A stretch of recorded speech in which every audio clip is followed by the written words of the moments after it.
We have all the participants are joining as attendees, and we have a quorum for the commission. So we're ready to go when you are, Chair Bain.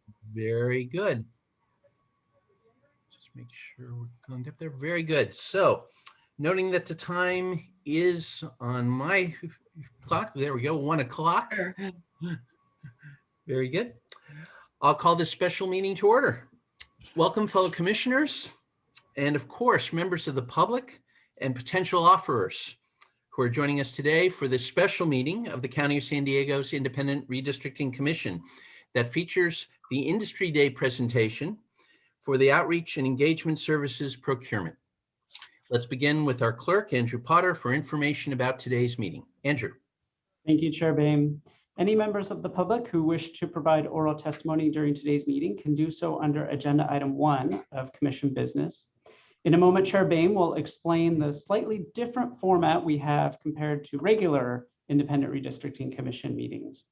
I would like to note that agendas, minutes, and supporting materials for the Commission's meetings are posted on the Redistricting website, including instructions to request translation. Meeting agendas are translated into Spanish, Vietnamese, Chinese, Filipino, Arabic, Japanese, Korean, and Laotian as required by law. Thank you. Thank you. The next item on the agenda is, of course, the roll call. Andrew, could you please call the roll? Thank you. Before I call the roll, I would like to note for the record that all commissioners are participating via teleconference. As such, all votes will be handled by a roll call vote. I'll ask the commissioners to please unmute your microphone and say here or present, and I will begin alphabetically. Chair Bain. Here. Commissioner Brown. Co-Vice Chair Katarina. Here. Commissioner Chen. Here. Commissioner Diaz. And Commissioner Dostal. Thank Here. you. Thank you. Commissioner Here. Dostal had indicated that she was going to be absent. Co-Vice Chair Garcia. Here. Commissioner Hanson. Here. Commissioner Inman. Here. Commissioner Krugliak. Commissioner Larson. Here. Commissioner Pons.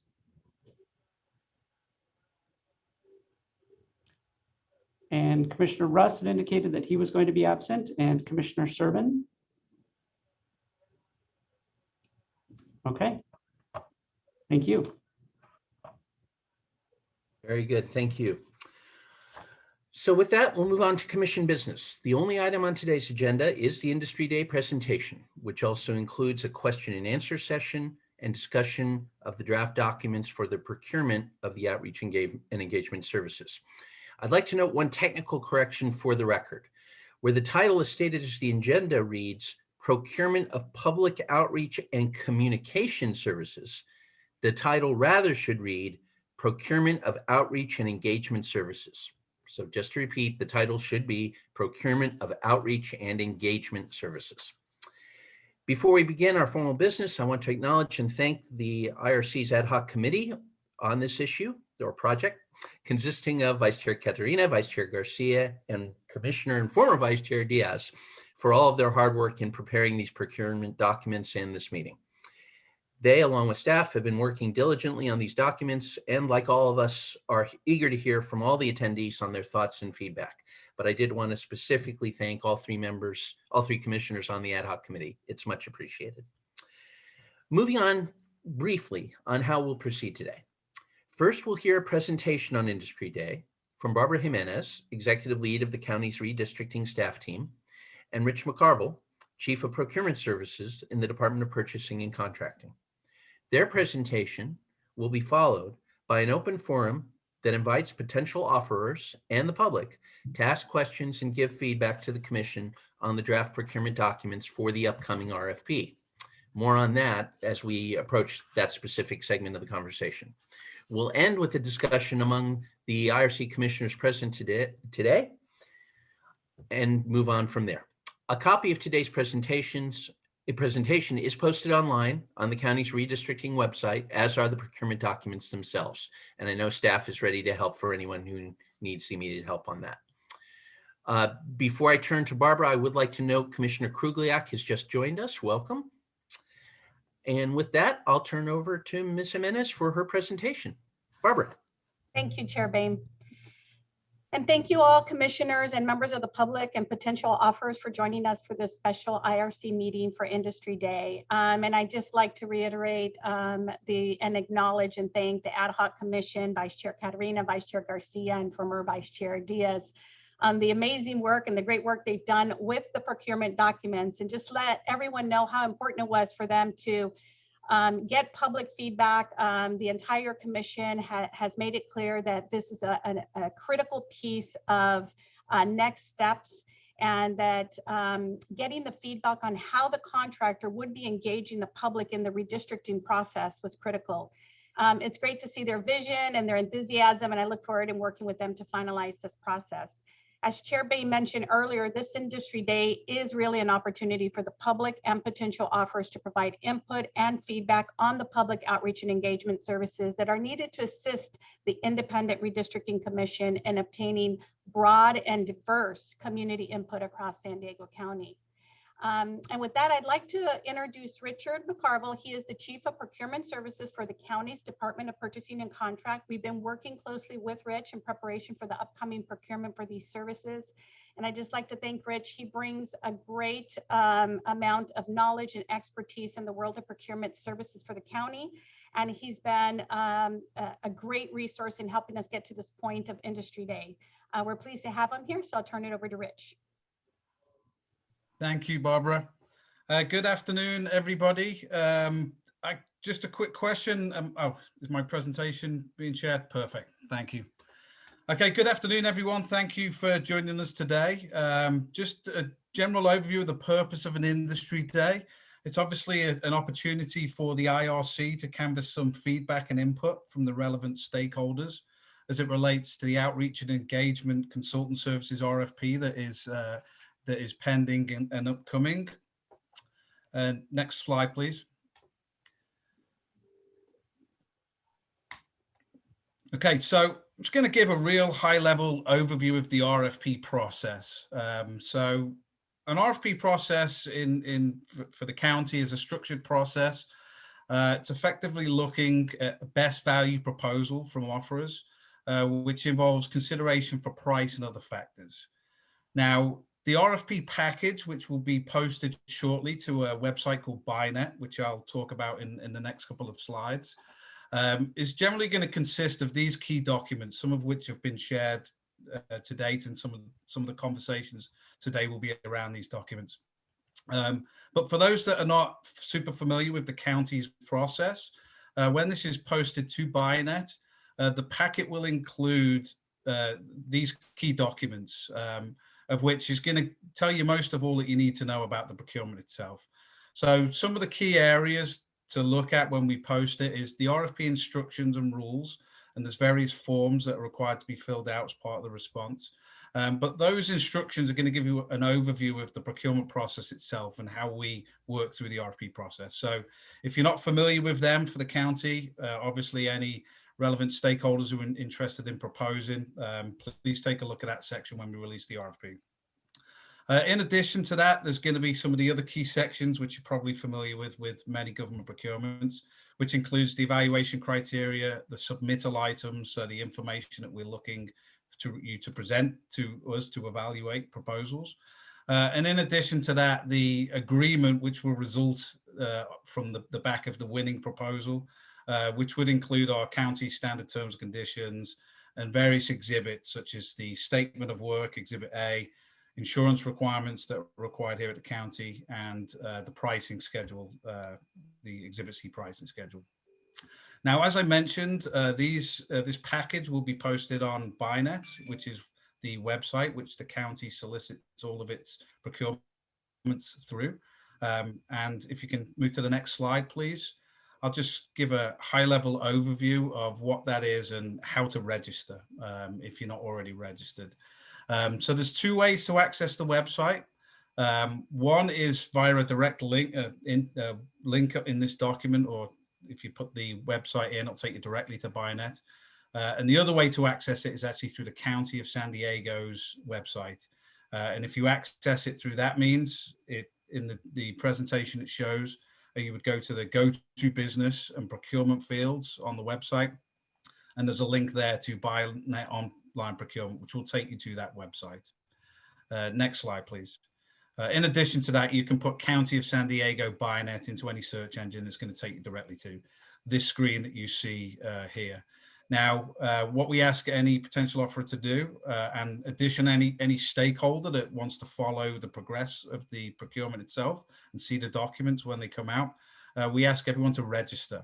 And that's a real simple process, as you can see in this guide, which is actually on the BuyNet website too. Just click on register. Next slide. And you're going to come up with this form. You fill it in. You click on the register button at the bottom. Next slide. And you will receive this confirmation. Then you're registered to BuyNet. You can access all of the documents. There's no charge to register. It's free of charge. And that's going to give you full access to all of the RFP documents when they're actually posted. So with that, I'll turn you back to Barbara. Thank you, Rich. And so I'm going to go over a couple of slides. So I'll have the team bring up the presentation. Today's presentation will provide some context as to the purpose of the upcoming procurement. Maritza, can you bring up my PowerPoint, please?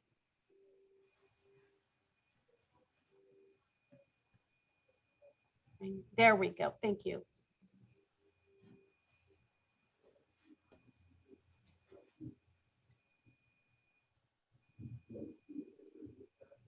Okay, thank you. So today's presentation is going to provide some context as the purpose of the upcoming procurement for the outreach and engagement services contractor based on the work of the ad hoc commission, as we mentioned before, and also provide some background on redistricting efforts. I'll be providing some further insights into our target population and geographical service areas of interest. Lastly, I'll share in detail our service delivery expectations to ensure the needs of the Independent Redistricting Commission are best met to assist with the redistricting process. And then after the presentation, as Chair Bay mentioned, we'll have an open forum to further discuss and receive questions from the public and review topics for discussion. So every 10-year district boundaries for federal, state, and local elected officials are redrawn based on the federal census. And in order to reflect new population data and shifting populations to ensure equal voter representation to the extent possible. To best support in the redrawing of supervisory district boundaries in the county, the IRC is looking to retain a vendor for public outreach and community engagement in order to ensure that broad and diverse community input is received during this process. So to provide some background into the establishment of the IRC, this was set forth in the California Elections Code and the county charter that places the responsibility of drawing the supervisory district boundaries for the County of San Diego on the IRC and stipulates that this process must include public outreach and engagement meetings. We have a total of 14 commissioners on the county's IRC that reasonably represents the county's diversity. And per state law, the redistricting process is independent from the influence of the Board of Supervisors, but the county provides full funding and staffing support for the vital work that's done by the Redistricting Commission. So moving on to target population, the contractor will be providing services in San Diego County at the direction and at the discretion of the IRC. The target audience shall be residents of San Diego County, including all unincorporated areas. Those engaged shall be reflective of the county's demographics and communities of interest. Engagement efforts must consider race, ethnicity, socioeconomic status, language spoken, educational achievement, housing type, etc. The selected contractor must also work with other entities for public outreach and engagement, and this includes, but is not limited to, local media outlets, community organizations, neighborhood associations, and local businesses. So service deliveries, moving on to service delivery expectations. The selected contractor is to develop and execute a public outreach and community engagement plan with a timeline that's consistent with the IRC's timeline to approve and adopt redistricting maps of the county supervisory districts. This includes planning for a minimum of 7 pre-mapping meetings and 2 public draft mapping meetings. Developing methods and strategies to increase public engagement and input in redistricting maps proposed and considered at meetings of the IRC. with particular emphasis on reaching communities of interest, underserved communities, and communities that have been historically disengaged from the redistricting process. Also, finally, the selected contractor is to develop a media and public relations strategy for advertising community outreach events. So the contractor is also required to organize and attend public meetings and informational events and host trainings with the goal of reducing barriers to the public's participation in the redistricting process. So examples of such trainings could include, but is not limited to, providing an overview of the redistricting process, applicable state and federal voting laws, and how to provide written and oral testimony at public meetings. Contractor must be able to engage and encourage broad public participation and input at the regular IRC meetings, pre and draft mapping public hearings. And the contractor is required to retain no fewer than 3 subcontractors to support the goal and objectives as aligned in the statement of work. So hopefully this brief presentation offers an idea of the services the IRC is planning to procure. If you think of something you'd like to share later, you can email us at redistricting@sdcounty.ca.gov, or you can call us at area code 619-409-3003 by this Monday, March 22nd. And the ad hoc committee is happy to take feedback in whatever form works for you, and grateful for the opportunity to hear many perspectives on this RFP. And with that, I'll turn it back to you, Chair Bain. Well, thank you both, Rich and Barbara, for the informative presentations. I hope everyone found them useful, and I very much appreciate, and I'm sure the Commission appreciates, the invitation for continuing dialogue. Speaking of which, we'll now move on to the open forum portion of the meeting. And my apologies in advance so that we can explain this well, but we've got plenty of time to have a discussion, and I do want everyone to understand the process we're planning to proceed with. First, we'll hear from members of the public and potential offerers, and then we'll have a Q&A session where those offerers and members of the public can ask and, as appropriate, answer questions. All this constitutes an opportunity to hear from members of the public and potential offerers about ideas and methods that can help shape the services we, the IRC, would like to procure. Our goal is to get a better sense of the needs, ideas, and suggestions from the community and potential offerers, respectively, for the IRC to consider in building the best possible RFP for outreach and engagement services. Because we want to hear from both the public and potential offerers at this meeting today, I will waive our usual 3-minute time limit for public comment on agenda items for all speakers, with the goal, hopefully, of encouraging conversation and dialogue. In a moment, just to get us off to a good start, I'll ask our clerk, Andrew Potter, to let us know how many individuals submitted a request to speak form in advance of today's meeting, and we'll call on them first. The clerk will then look for virtual raised hands on the feature that I'm sure most of you are familiar with, which he will then call on. Between those raised hands, he'll also offer opportunities to speak for anyone who either cannot or is having some trouble with raising a virtual hand. In other words, if you can raise a virtual hand, that's the easiest way for the clerk and the rest of us to see that you're interested in speaking. But we will try to find other ways to do it if you're so inclined, especially for those on audio only or on a call-in in some way. I'll again beg everyone's indulgence and patience as we work through that and make sure we have the kind of dialogue we're all seeking. Now, again, for this first portion of the discussion, we're really focusing and want to take comments only for now. We know many of you have questions, and I'm sure the comments we're about to hear will lead to new questions. To focus on all those questions and their answers, we'll have an opportunity during the Q&A session that follows the comment session to ask and answer those questions. So first we'll have the comment section, then we'll have the Q&A section, and then after that, I'll invite commissioners to take advantage of their opportunity to ask any clarifying questions and to have our own discussion as we regularly do. But we'll do that after we've finished the dialogue and Q&A with members of the public and potential offers. I hope that's clear. I apologize for the length of introduction, and I'll now turn to the clerk to see if there are any requests to speak that were submitted in advance. Andrew, do you have any such requests? We do. Thank you, Chair Bain. We have one request that has been submitted in advance of the meeting. So I'd like to invite Mary Thompson to address the commission. Go ahead and allow her to speak. As the chair indicated, if there are any other members of the public that wish to speak at this time, please raise your virtual hand in Zoom and we will allow you to speak. For those that are dialed in, you can raise your hand by pressing *9, and that will indicate to us that you wish to speak. So again, for those that are dialed in, you can press *9 and that will raise your virtual hand. But we will begin with Mary Thompson. Well, thank you for the hard work you're doing for the people of this county.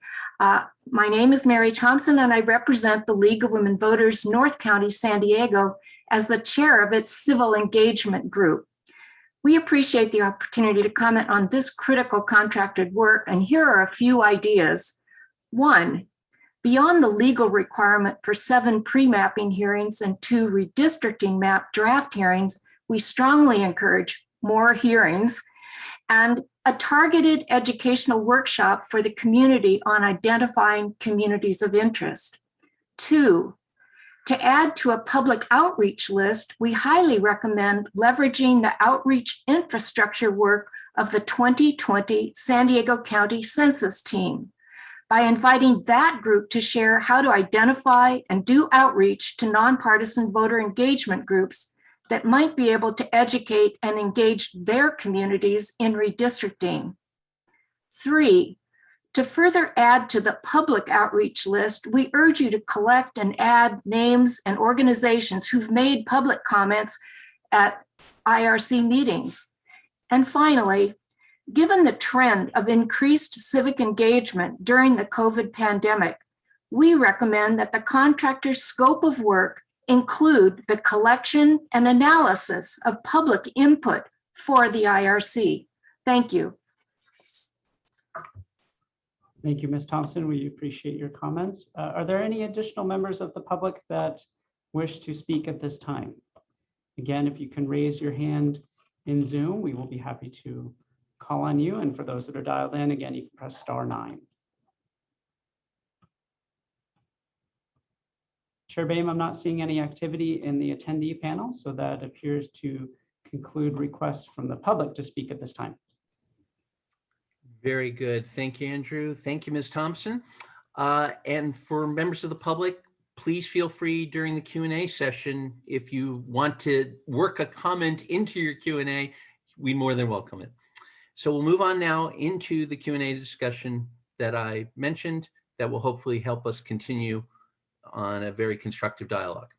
Initially, I'm going to share some questions on slides to help prompt our conversation. After each question, I'll encourage everyone to raise anyone who's interested, I should say, to raise their virtual hand, and I'll call on you.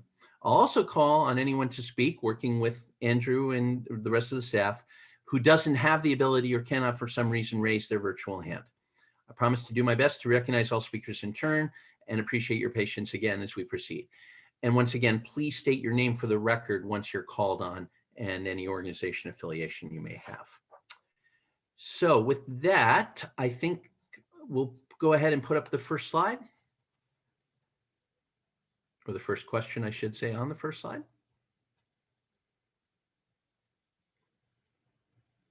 Thank you. And I'm not one for reading PowerPoint, but in this case I will.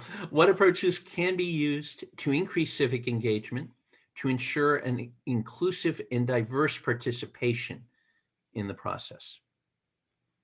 It's a question that's been on commissioners' minds, I think it's fair to say. And I'd be very interested, as I'm sure we all will, in any comments, recommendations, or answers that members of the public or public offer or potential offers might have.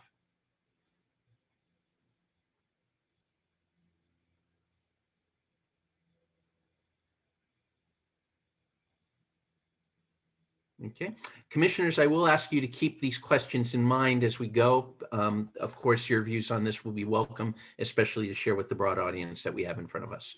So why don't we go on to the second question?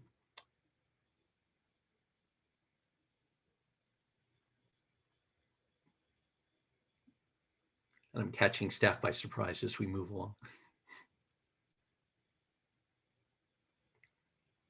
Very good. And this relates, I think, to something we just heard about. Given the restrictions, and I'd say also the positive developments, such as they are, imposed by COVID-19 arrangements, and I do want to thank members of the public and potential offers for being here today. like you, I know all of us would rather be doing this in person. So apologies in advance, but much more importantly, thanks for being here. Given all these restrictions and conditions though, what are some creative ways to interact with the public, given that we're going to be in something like this situation, at least for a bit, and to encourage civic engagement along those lines? Any comments or answers on that?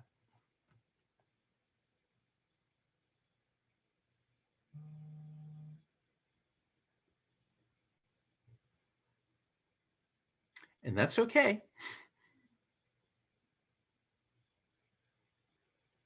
All right, we will go along to question 3. What are some of the services and resources that should be considered in the development of redistricting, outreach, and communication plans that would effectively engage communities of interest, and as Barbara, I think, very, very accurately described, historically hard to reach or even disengaged populations?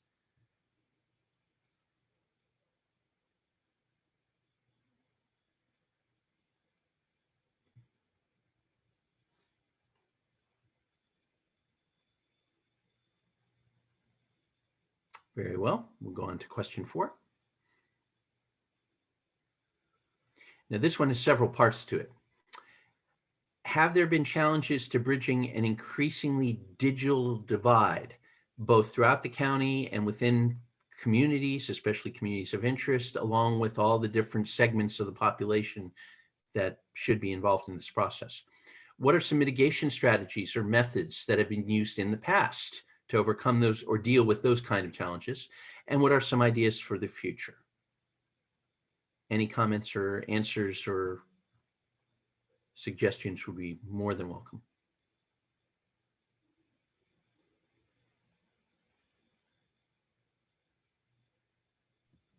And David, could you clarify what the increasing digital divide refers to?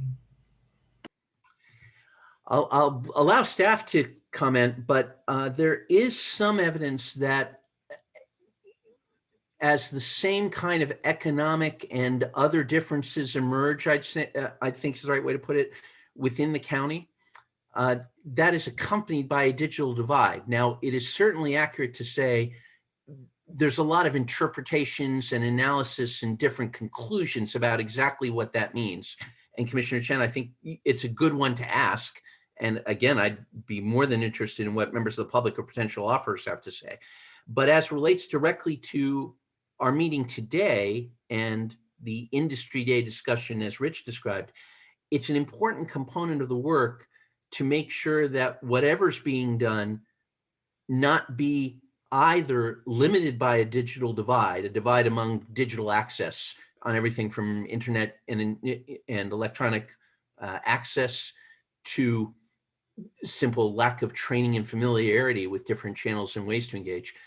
But from that minimized point of view, to not focusing solely on those communities and groups and people who are very comfortable working in the digital world.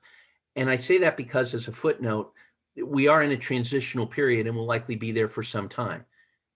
Within our mandate to be as in touch with the public, getting as much public comment, engaging the public, and I say the public in a very generic way there, but to do that as broadly and deeply as possible, we have to be aware that some people both have more access and are more comfortable engaging in different ways. And it might be just as fair to ask, how do we deal with different methods of communication and views? That's at least my view.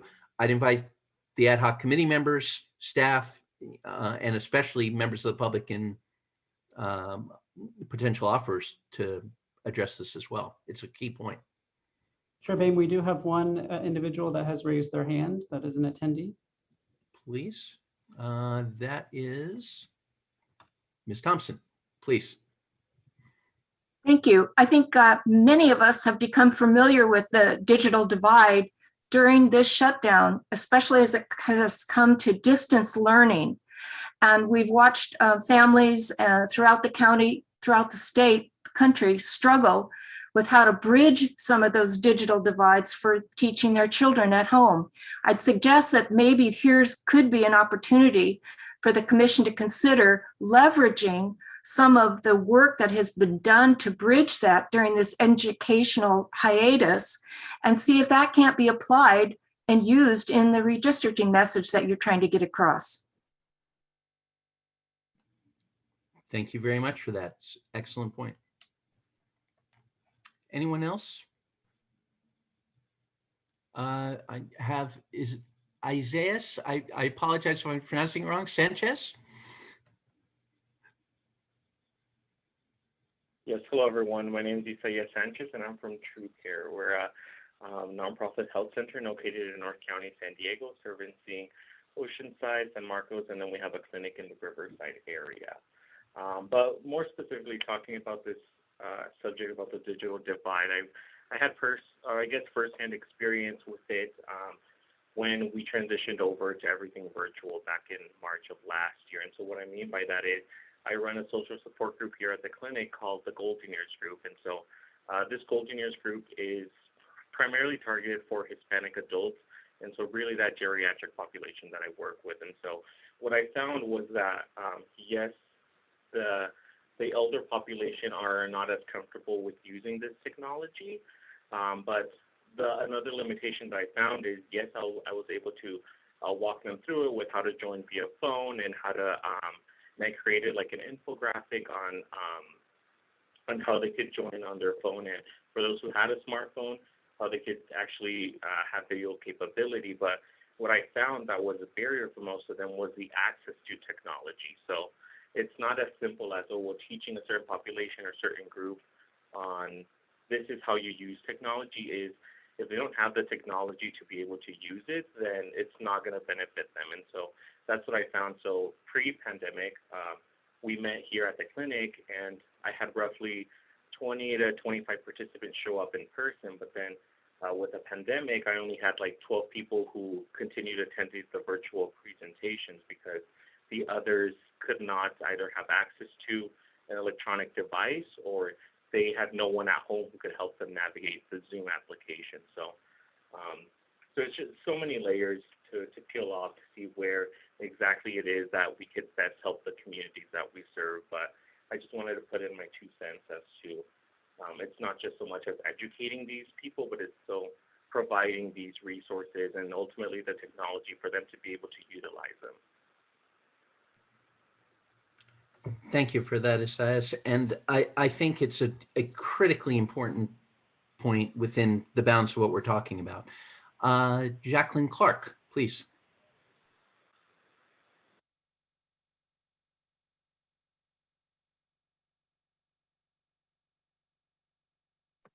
Okay, I think I'm unmuted now.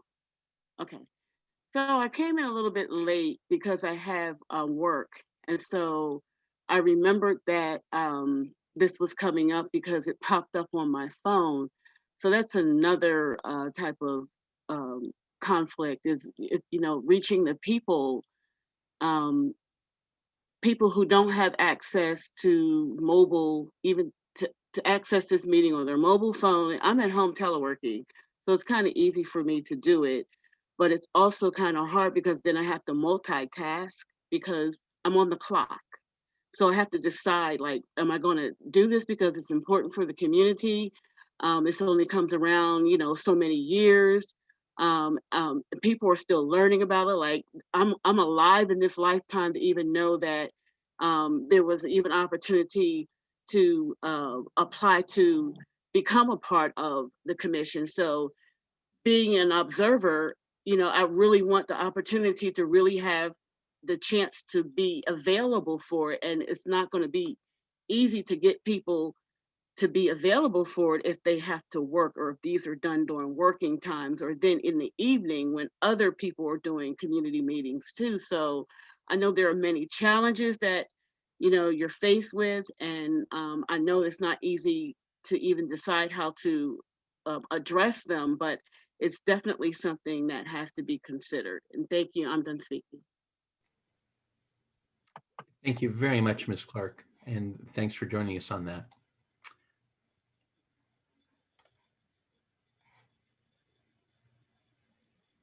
I don't see any other hands raised on that particular question. We do have a couple more. And some of that relates to what we're talking about. Okay.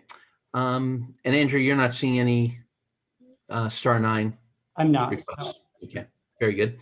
Okay, can we bring up the slide again then for one more? And thanks to all the speakers. That is useful.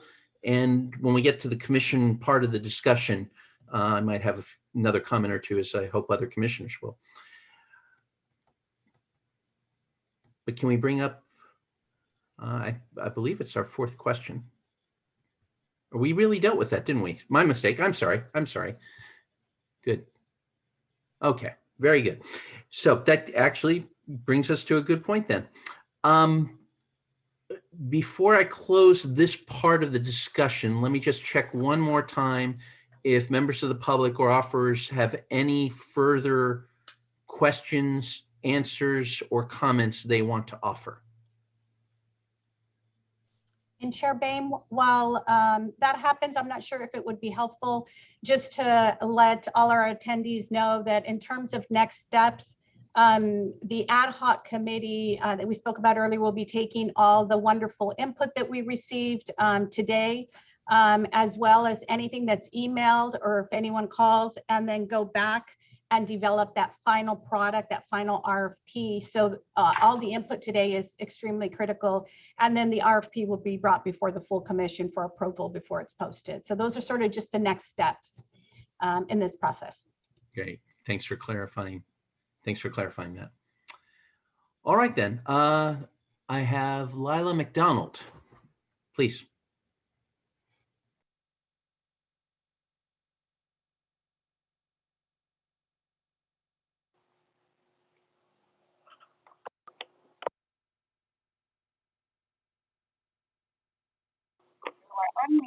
Hi, can you hear me now? Okay, sorry. New to this talk about technology. I just wanted to reiterate what Mr. Sanchez said, that it's not just about access devices though, it's also in rural and unincorporated areas. We do not have access to internet, period. So even if you had the devices, you can't access the internet. So please don't discount, mailings or paper or getting the info to people where they gather, whether it's at clinics, in local community areas, your chamber of commerces, or where people can gain the access. Thank you. Lila, can I just please have you state your name for the audio record? Yes, my name is Leela MacDonald. Thank you, Leela. Apologize for mispronouncing your name. Thank you. And Leela, you were kind enough to include it on your name listing, but it's with the Fallbrook Chamber of Commerce? Yes, sir. Very good. Thank you for that. And it's a topic that's been addressed before, but I'm glad you brought it out today because it is very relevant to what we're talking about today. So thank you. All right, I'll ask for one final time for any comments, further questions, answers, or suggestions from the public or from potential offerers. Very good. Andrew, still no star 9 inputs. That's Very correct. good. All right. So with that, we'll turn to the next and final portion of the discussion. Because this is a special meeting, we'll do what we usually do, albeit doing it in a slightly different format. Let me ask my fellow commissioners, do you have any comments, questions you'd like to ask, suggestions you'd like to make, particularly building off some of the public comments we had? Commissioner Inman. Yes, first and foremost, I appreciate all the participation, all the folks that have shown up. I think we had quite a list of attendees when I looked, and the useful feedback. Mine is more in the form of a comment, and it's just, again, to reiterate with everyone that's here, is there is a website, the Redistricting website through the County of San Diego's website, where you can go and get all the information you need to understand better what this commission is all about, and how you can get involved to provide public feedback. And on this procurement, all of our procurements, there is a procurement tab off that website where you can go and actually see the documents associated with this meeting. You can see the specifics of the statement of the draft statement of work, as well as evaluation criteria and the submittal information. So again, I just wanted to remind people that there are those resources, and we're always taking e-comments, as Chair Boehm indicated. And so I just, again, wanted to reiterate the fact that those resources are out there. Thank you very much, Chair Boehm. Thank you, Commissioner. Commissioner Pons. Yes, great presentation. My question goes to the issue of industry standards. And I don't know if there are industry standards. I'd like to better understand what they are. You know, how do we measure success? What are the variables? Are there any ratings and reviews out there that we can look at and get a better appreciation for how well those industries or the potential offers, how well they've done in the past? And that sounds like a question that can go both to staff and to the ad hoc committee. So I'll invite whoever wants to speak first on that.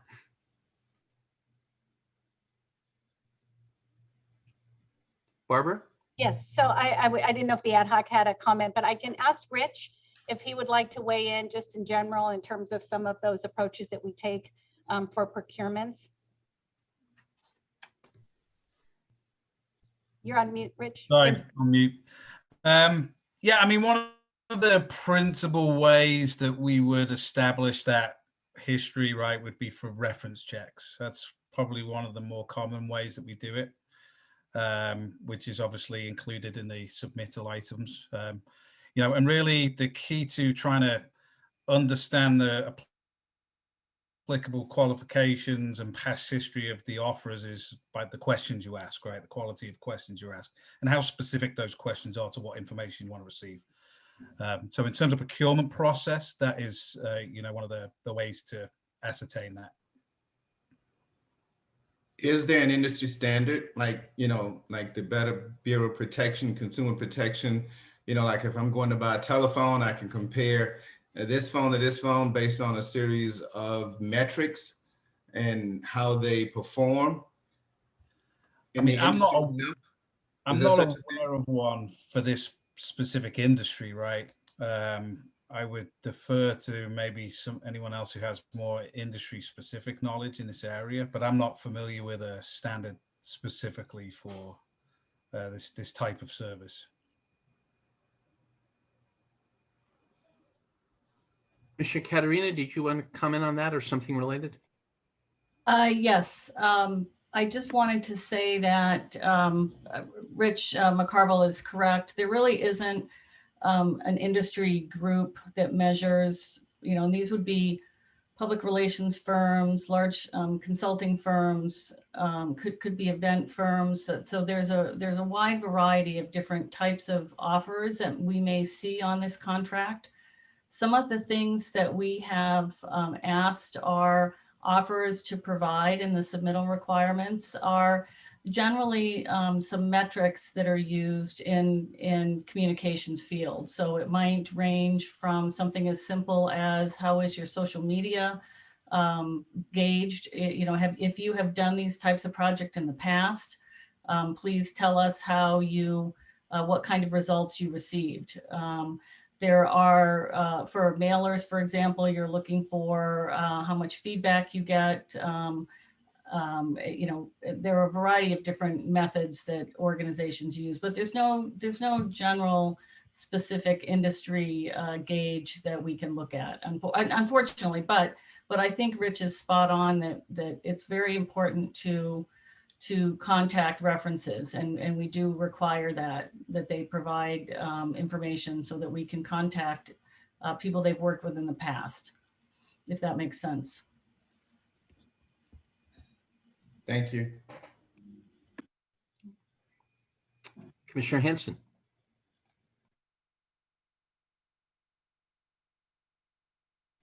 Commissioner Hanson, I think you're muted. Will I ever learn? Anyway, thanks for everyone for their comments. As we were talking about access to media, or access, the digital divide, It occurs to me that I have heard absolutely nothing about the status of libraries in San Diego County, in all the conversation about open schools. But for many of our citizens, the libraries are the places where they have access to computers and help in doing computer digital work. And I think we need to look into that, and I will take it upon myself to try to find out. But I don't know the status of libraries. And as long as the libraries are closed, I mean, I live in Claremont, which has a large senior population, and the libraries had always just been bustling all day long with people at the computers. And without that, it's gonna hamper our ability to reach out that way. Thanks. Thank you for that. Commissioner Larson.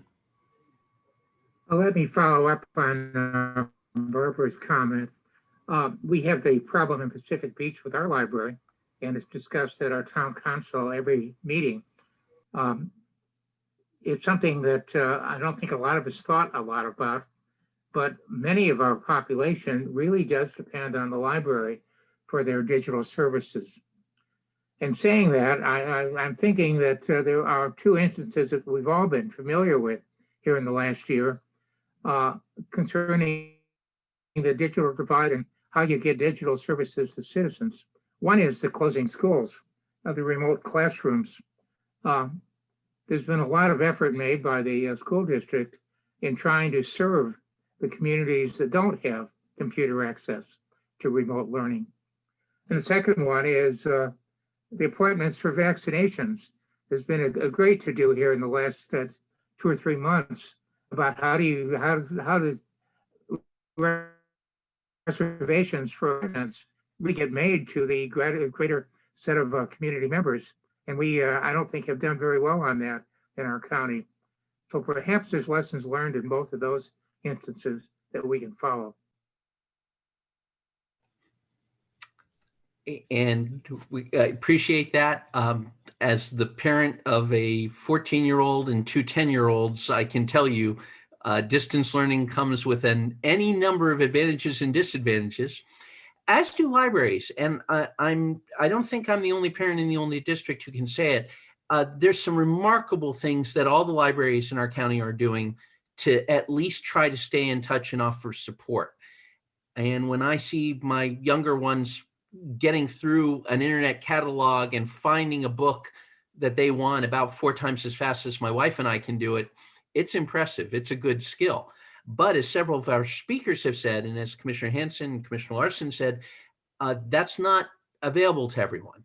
And that can be a real challenge. And as several of our speakers have said, this goes beyond any of those specific topics. This is something for all voters, for everyone who counts in a census, which means everyone.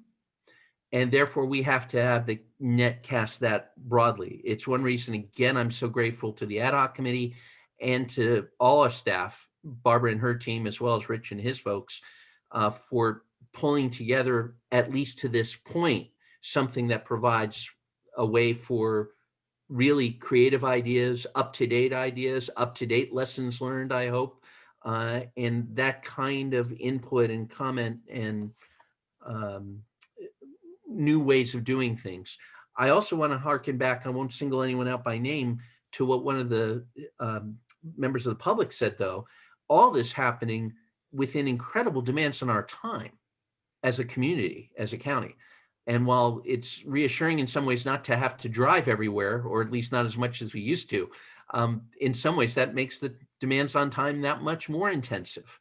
And how you engage a public that's got that many more things going on, with all the coping with transition we're going to be dealing with, and with what some members of the public said, those unique aspects that are going to affect some members of our community more than others, some groups and communities of interest more than others, that all has to be part of the equation. Other comments, questions from commissioners?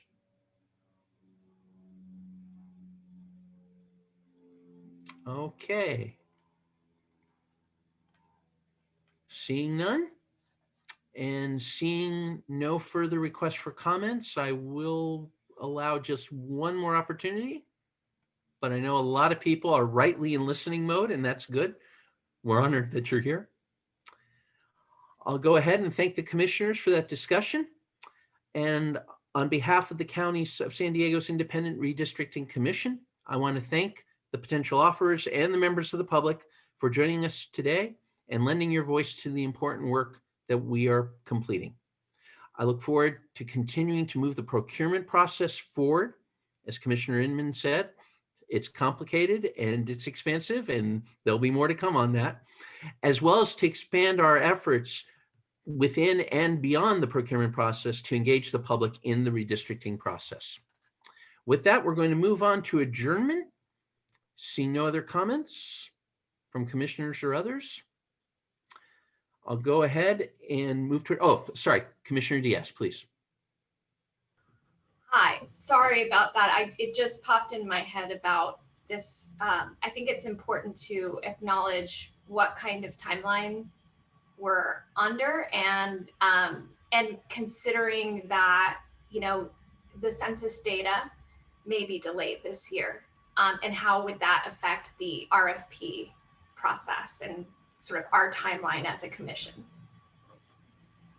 I guess I could address that to staff for clarification. I was going to ask, I was just going to mention that as a topic for coming up, but if staff or other commissioners, it's okay though. It's a critically important piece, and particularly for the audience with us today, who probably have it on their minds, but would like even more information, and probably more than we can actually provide at this point. Thank you for raising it. Barbara or Rich, any comments you want to offer on timeline for next steps? So if I could come back to the commission with the full timeline, what it's going to depend on, we've asked the community, as I mentioned earlier, to submit any information or any input by the 22nd on what was presented today. And then what we would do based on that is the ad hoc could take that back. If there's any clarification needed, any other work, then we would develop the, not sure what's going on here with our slides. They would develop a new timeline, and then would be happy to ensure that we get that out when we bring it back before the full commission. And then I just wanted to take advantage to remind everyone that it's important. Rich talked at the beginning about signing up for BINET, and the important piece there is anytime the RFP gets posted, or there's addendums, or there's questions and answers, you'll automatically get notified. So if you have interest in this RFP, signing up in the BINET is the best way to make sure you're up to date and get all that information. And Chair, if that's okay with you, we can come back with the better timeline at our next commission meeting. Absolutely, and that's actually a very smooth transition as we get ready to adjourn. I would mention to potential offers and members of the public, and please feel free to share, there are at least 4 extremely concrete ways to remain in touch with us and with the county staff about this process. 2 of them are on the screen right now. The email, redistricting@sdcounty.ca.gov. The phone number, which I'll read out loud just so it's recorded, and you can find it later if you're on your phone now, 619-409-3003. Again, 619-409-3003. There is that option for input by the 22nd via those channels or via BINET. And I would strongly encourage anyone who thinks you might even be remotely interested in this, please register on BINET. Please feel free to register on the Redistricting Commission's website. There's a way you can get alerts from our commission about upcoming meetings. And the 4th concrete way is at our next regular meeting. The Independent Redistricting Commission will next meet for our regular meeting on Thursday, March 25th at 5:30 p.m. That's an evening meeting, just to remind commissioners. So with all that in mind, we look forward to hearing from you, members of the public and potential offers.